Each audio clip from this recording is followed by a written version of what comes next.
Assalamualaikum warahmatullahi wabarakatuh. Waalaikumsalam warahmatullahi wabarakatuh. Apa kabar Abi? Alhamdulillah. Hari ke-8? Hari ke-8 tidak terasa ya? Nggak terasa. Tetapi masih 20 hari lebih lagi. Mudah-mudahan belum bosan, masih banyak penasaran untuk ikut belajar terus bersama saya dan Abi di Hidup Bersama Al-Quran, edisi khusus dari Tafsir Al-Misbah. Hari ini kita akan membahas surah An-Najm. Kita akan mulai dari ayat ke-24 dan karena saya udah dapat bocoran duluan, udah sempat baca duluan Tafsir Al-Misbahnya Abi, saya kemudian menemukan bahwa banyak sekali pembahasan di ayat ini yang akan relevan dengan kehidupan kita sehari-hari. Kita yang punya harapan, kita yang punya cita-cita, kita yang sesungguhnya punya tujuan-tujuan dalam kehidupan ini. Abi bisa mulai uraiannya, silakan Abi. Oke, baik. Bismillahirrahmanirrahim. A'udzubillahi minasyaitonirrajim.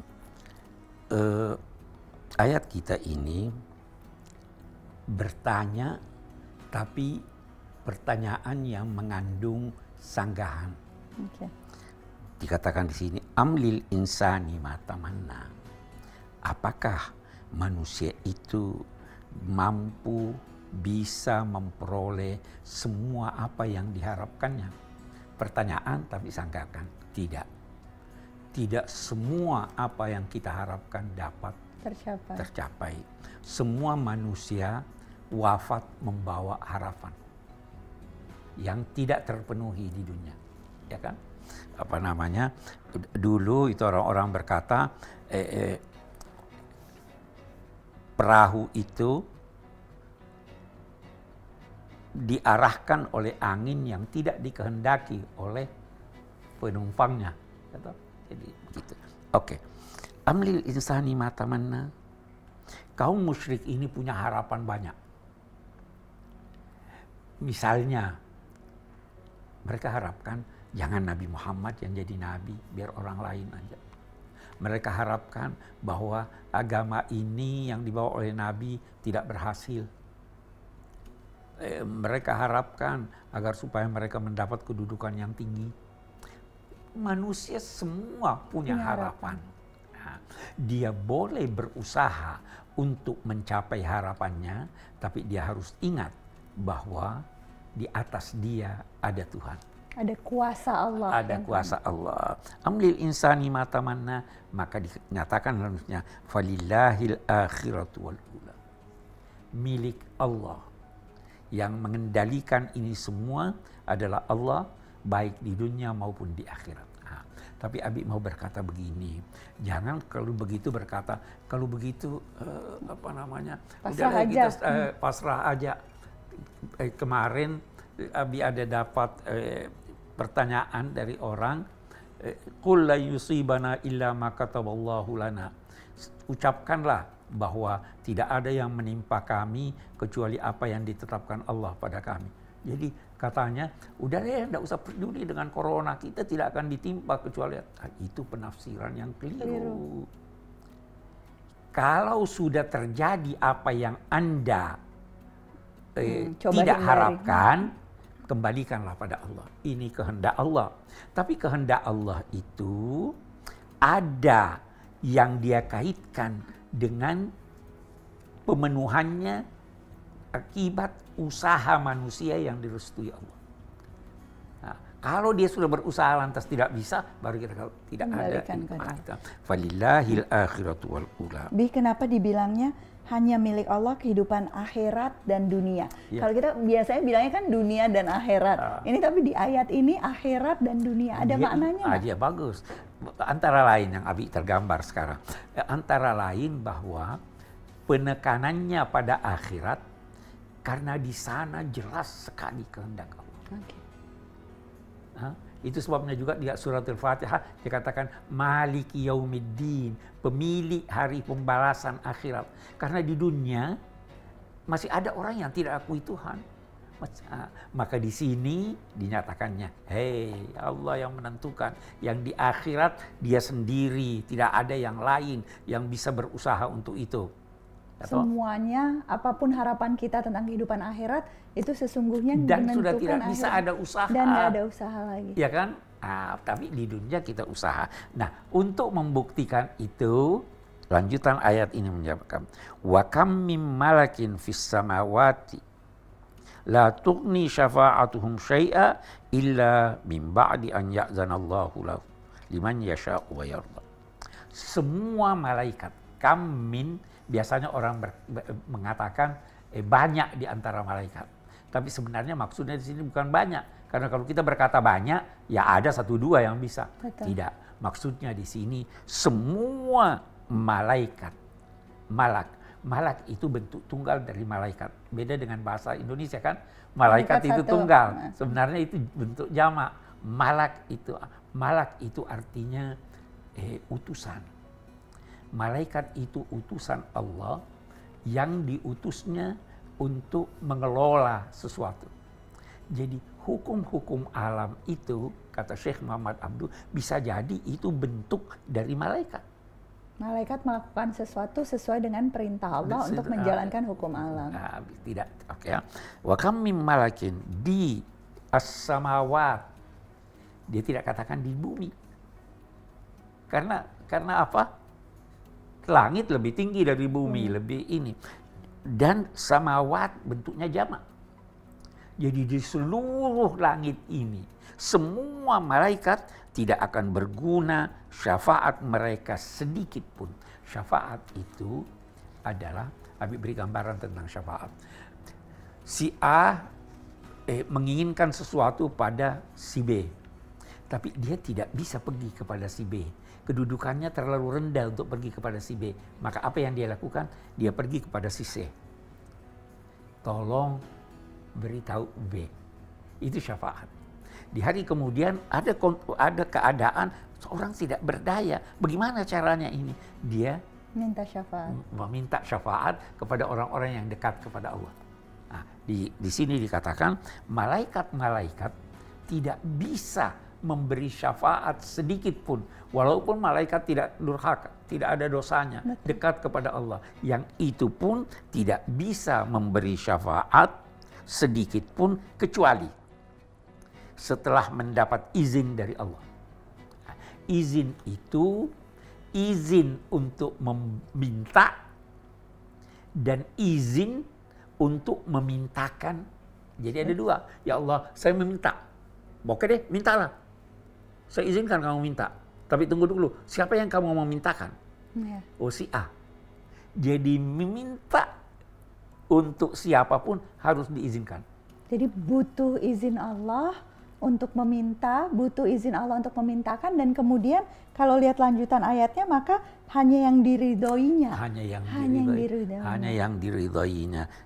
Bagi siapa yang dikehendaki. Yang dikehendaki itu, kita kalau manusia bisa jadi saya berkehendak ini tapi tidak terlalu puas saya dengan itu. Allah berkata bagi yang dikehendaki dan yang diridhoinya. Kuasanya mutlak sekali enggak? Mutlak sekali. Itu sebabnya tadi pertanyaan Ella, kenapa akhirat yang didahulukan? Yang memberi syafaat itu bisa banyak, orang-orang yang dekat kepada Allah. Dan yang paling jelas yang memberi syafaat itu Nabi Muhammad SAW. Mudah-mudahan kita semua menjadi bagian dari orang-orang yang diridhoi Allah dan kemudian bisa mendapatkan syafaat dari orang-orang yang dicintainya Nabi Muhammad SAW. Pasti masih banyak pertanyaan, masih banyak yang ingin dipelajari. Saksikan bagian lanjutan dari episode ini. Kita sekarang akan membahas Quran Surah An-Najm. Kita mulai dari ayat 27 sesudah ini. Tetap di Hidup Bersama Al-Quran, edisi khusus Tafsir Al-Misbah. Cariustadz.id adalah sebuah platform yang membantu menghubungkan umat dengan jaringan ustadz dan ustazah yang ramah dan kompeten di seluruh Indonesia. Cariustadz.id didirikan oleh Pusat Studi Al-Quran untuk Islam yang rahmah dan kebaikan bagi semua. Assalamualaikum warahmatullahi wabarakatuh. Kita dapat kesempatan lagi untuk melanjutkan pembahasan di Hidup Bersama Al-Quran, edisi khusus Tafsir Al-Misbah. Dan masih bersama Abi, ingin belajar lanjutan surah An-Najm ayat 27 dan insya Allah sampai ayat 32. Baik, bismillahirrahmanirrahim. Innal ladzina la yu'minuna bil akhirati yusammuna al malaikata tasmiyatal unsa.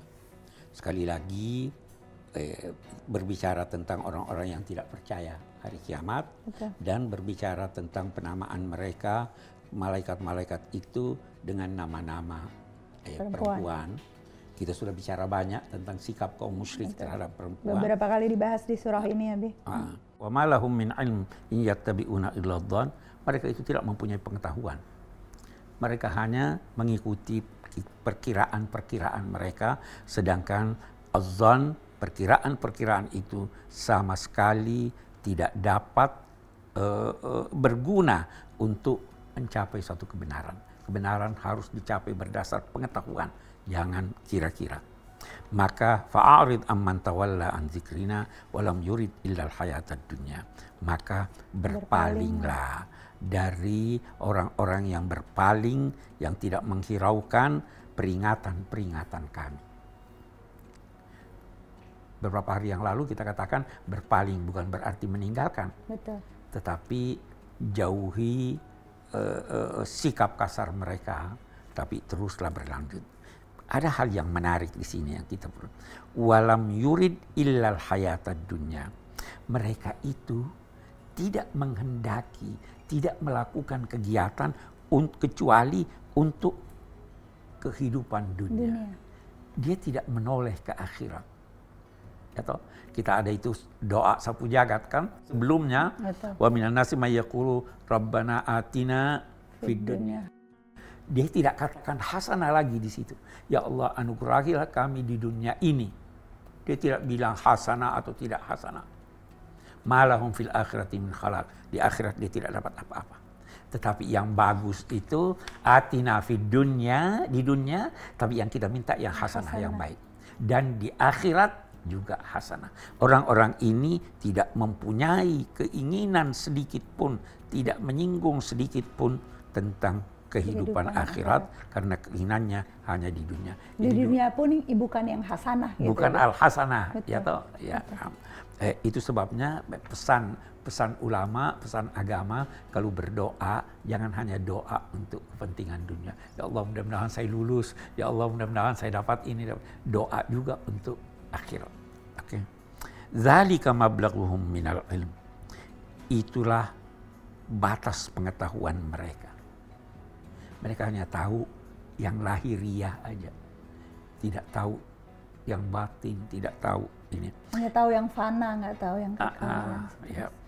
Inna rabbaka huwa a'lamu biman dhalla an sabilihi wa huwa a'lamu biman ihtada. Baik ini. Sesungguhnya Tuhanmu, Dia yang maha mengetahui siapa yang sesat dari jalannya, dan Dia yang maha mengetahui siapa yang mendapat petunjuk. Kita mau garis bawahi dulu dari segi bahasa ini. Sebenarnya kalau dari segi bahasa kita bisa berkata Tuhan maha mengetahui siapa yang sesat, siapa. Kan sudah lurus itu. Tapi ayat ini berkata sungguhnya Tuhanmu Dia yang maha. Kenapa ada kata Dia? Menegaskan lagi tentang artinya tidak ada yang lain yang lebih tahu dari Tuhan. Biasanya kalau Tuhan menunjuk dirinya dengan kata aku, maka itu tidak ada selainnya. Anat tawwabur rahim. Aku yang menerima taubat. Ketika Tuhan berbicara tentang penciptaan manusia, reproduksi, Dia menyatakan laqad khalaqnal insan. Sesungguhnya kami telah menciptakan manusia. Karena ibu bapak berperan. Tetapi waktu Adam tidak ada punya ibu bapak. Dia katakan, ma mana'aka antas juda lima khalaqtu. Ya toh, aku yang mencipta. Oke, baik. Jadi hanya Dia yang tahu siapa yang sesat dari jalannya, dan hanya Dia yang maha mengetahui siapa yang memberi petunjuk. Udah deh, tidak usah tuduh orang kamu sesat atau tidak sesat. Kamu jangan menganggap diri kamu lebih baik dari diri orang lain. Jadi nggak boleh mengaku suci, nggak boleh menyatakan orang lain salah, tapi di satu sisi pada saat kita berhadapan pada orang-orang yang keras kepala, yang mencemooh kita, itu juga tidak seharusnya kita membalasnya dengan sikap yang serupa. Ya, betul. Okay. Itulah akhlak. Itu akhlak. Terus dikatakan walillahi ma fis samawati wa ma fil ard. Lillah, milik Allah, ciptaan Allah, pengaturan Allah. Itu kalau kita berkata lillah, milik Allah, dia yang mencipta, dia yang mengatur, dia yang memiliki.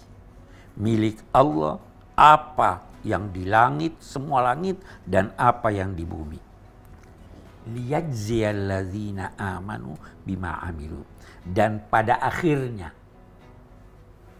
dampak dari kepemilikannya itu, pengaturannya itu adalah dia akan memberi balasan orang-orang yang berbuat keburukan bima amilu, balasan sesuai dengan amal mereka.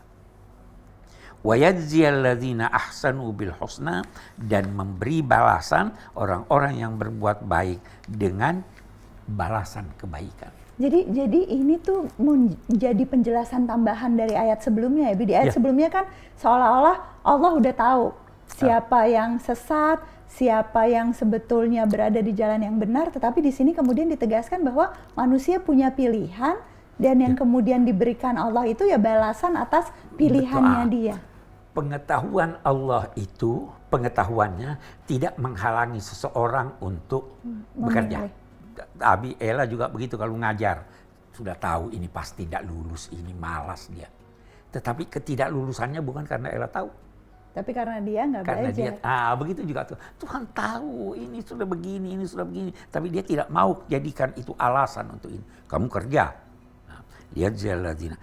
Ada hal yang menarik lagi dari ayat kita ini. Coba diperhatikan. Lihat jaladina asa'u bima amilu. Disebabkan karena amal mereka.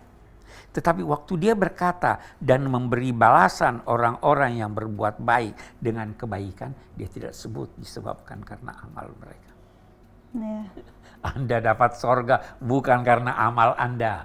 Tapi karena tadi yang dikehendaki dan diridhoi Allah. Rahmatnya Allah. Itu anugerah Allah. Anda dapat siksa bukan karena Allah. Itu buah pekerjaan Anda. Itu yang ingin dikatakan. Yajziyalladzina asa'u bima amilu wa yajziyalladzina ahsanu bil husna. Ya toh? Jadi di dunia ini keadilan penuh tidak ada. Alangkah banyaknya orang baik yang masuk penjara. Betul. Alangkah banyaknya orang durhaka yang hidup foya-foya. Betul. Alangkah banyaknya orang yang teraniaya yang tidak terbalaskan. Perlu akhirat untuk menegakkan keadilan. Dan disitulah Allah sebetulnya membalas untuk kita. Pada saat tadi kita dibilang jangan hiraukan yang keras kepala, jangan hiraukan yang mencemooh dan sebagainya, karena percaya bahwa di hari kemudianlah Allah yang akan melakukan pembalasan. Ya. Dan boleh jadi kita tambahkan, boleh jadi kalau kamu memaafkan, itu dia bisa menjadi sahabatmu. Betul. Dan kalau kamu memaafkan, kamu mendapat ganjaran lebih baik daripada membalas. Amin, amin. Baru siapa itu alladzina ahsanu bil husna? Mereka itu alladzina yajtanibuna kabairal itsmi wal fawahish. Mereka itu yang menghindari dosa-dosa besar dan dosa-dosa yang tidak sejalan, yang tidak direstui oleh akal dan agama. Dosa besar itu banyak, puncaknya mempersekutukan Tuhan, membunuh, durhaka pada orang tua, itu dosa-dosa besar. Orang yang berbuat baik tidak melakukan dosa besar. Begitu juga ini. Illal lamam. Ini di sini. Kecuali yang mereka lakukan itu al-lamam, dosa-dosa kecil. Tidak ada orang yang luput dari dosa. Nggak ada yang suci, nggak ada yang nggak pernah berdosa. Tidak ada. Kecuali yang mereka lakukan itu dosa-dosa kecil. Dosa-dosa kecil yang mereka lakukan itu dihadapi oleh Tuhan dengan pengampunan. Kenapa? Karena sesungguhnya Tuhanmu amat luas pengampunannya. Amin. Boleh jadi dia tidak minta maaf, dia tidak tobat. Tetapi karena dia melakukan amal baik, diampuni Tuhan. Ada seorang datang pada Nabi, wahai Nabi, saya melakukan ini, melakukan ini. Nabi pura-pura tidak dengar. Wahai Nabi, saya melakukan ini. Dengar, pergi sholat. Kembali sholat, ya Nabi, saya melakukan ini, saya melakukan dosa ini. Dan dia sebut dosa kecil. Terus Nabi berkata, kamu tadi sudah sholat atau belum? Sudah diampuni Tuhan. Tuhan Maha Pengampun. Inna rabbaka wasi'ul maghfirah. Huwa a'lamu bikum in ansha'akum minal ard. Dia yang maha mengetahui tentang kamu ketika kamu diciptakannya dari tanah. Dan mengetahui keadaan kamu sewaktu kamu menjadi janin. Jadi ini menunjukkan betapa lemahnya sebetulnya manusia. Iya, betapa lemahnya makhluk ini dan betapa luasnya pengetahuan Tuhan tentang alam raya termasuk manusia.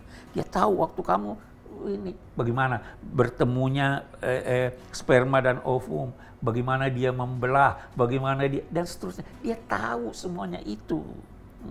Waktu kamu berada di perut ibumu. Karena itu, fala tuzakku anfusakum. Jangan mensucikan dirimu. Jangan menganggap dirimu baik. Semua orang punya kekurangan. Wah, kadang-kadang melakukan dosa kecil yang bahkan kita pun nggak sadar gitu ya. Oh, iya, apalagi kalau tidak sadar ya. Betul. Yang sadar pun kalau kecil terbuka sekali kemungkinan. Walaupun bukan berarti boleh dilakukan ya, bukan boleh dilakukan. Hanya ini kita perlu sampaikan karena ada orang seringkali nakut-nakuti. Betul. Betul. Kita tidak mau, Tuhan Maha Pengampun. Di satu sisi ada juga orang yang seringkali merasa suci atau mengumbar pengalaman rohaninya secara berlebihan. Ini ada pertanyaan, Bi. Ada pertanyaan dari remaja ini sebetulnya yang bertanya. Ada Keisha namanya, apakah boleh menceritakan pengalaman spiritual pribadi kepada orang lain? Tujuannya katanya supaya jadi motivasi. Nah, tapi Ella mau kasih kesempatan untuk Dr. Ina Salma Febriani. Dr. Ina Salma Febriani ini adalah alumnus dari Pendidikan Kader Mufasir Pusat Studi Al-Quran. Silakan Ustazah dibalas pertanyaan dari Keisha. Assalamualaikum warahmatullahi wabarakatuh. Ya, di video kali ini kita akan membahas tentang apakah boleh kita menceritakan pengalaman spiritual pribadi kepada orang lain. Allah Subhanahu wa taala berfirman dalam surah An-Najm, ya. A'udzubillahi minasyaitonirrajim. Bismillahirrahmanirrahim. Fala tuzakku anfusakum. Dan janganlah kalian menganggap diri kalian suci. Hal ini yang bisa terkait dengan bunyi ayat sebelumnya bahwa setiap manusia berpotensi melakukan dosa. Baik dosa yang sifatnya kabair, dosa besar, atau fawahish, dosa-dosa keji, maupun al-lamam, dosa-dosa kecil yang mengantarkan mereka kepada dosa-dosa besar. Dengan demikian, setiap manusia dianjurkan untuk tidak terlalu bangga dengan amal perbuatannya sendiri dan tidak juga terlalu boleh percaya diri bahwa amalnya akan diterima. Karena hakikatnya, kembali lagi bahwa kita semua berpotensi melakukan suatu kesalahan atau dosa. Dan apakah boleh kita menceritakan pengalaman spiritual kita? Boleh dan tidak terlarang selagi kita menceritakan dalam batas-batas wajar dan tidak memiliki niat untuk berbangga-bangga diri. Baik, semoga video ini bermanfaat. Wassalamualaikum warahmatullahi wabarakatuh. Terima kasih Ustazah. Semoga Keisha mendapat jawaban yang memuaskan dan jadi pelajaran untuk kita, untuk yang ingin mengenal lebih jauh dan belajar lebih jauh dari Ustazah Ina, silahkan cek di cariustad.id. Abi, kita tutup pembahasan Quran Surah An-Najm ini, kira-kira apa hal-hal penting lain yang terakhir ini yang kita ingin garis bawahi, bahwa jangan mensucikan diri. Jangan mensucikan diri. Wa a'lamu bimanittaqa. Tuhan yang lebih tahu siapa, Tuhan Maha mengetahui siapa yang bertakwa. Kita terkadang merasakan diri kita sudah ikhlas, sudah baik, padahal keikhlasan kita belum mencapai apa yang diridhai Allah. Jadi walaupun mungkin niatnya itu adalah niat memuji amal yang lain, tapi kalau ada rasa bangga yang berlebihan dan sebagainya, itu adalah sesuatu yang bisa mengurangi. Karena itu ada pesan, Jangan mengandalkan amalmu. Jangan mengandalkan amalmu. Andalkanlah pengampunan dan ridha Allah. Amin, insya Allah. Mudah-mudahan kita termasuk golongan orang-orang yang selalu mengandalkan ampunan Allah, mengharapkan keridhoannya, dan insya Allah akan dikabulkan oleh Allah Subhanahu wa Ta'ala. Terima kasih sudah menyaksikan Hidup Bersama Al-Quran, edisi khusus dari Tafsir Al-Misbah.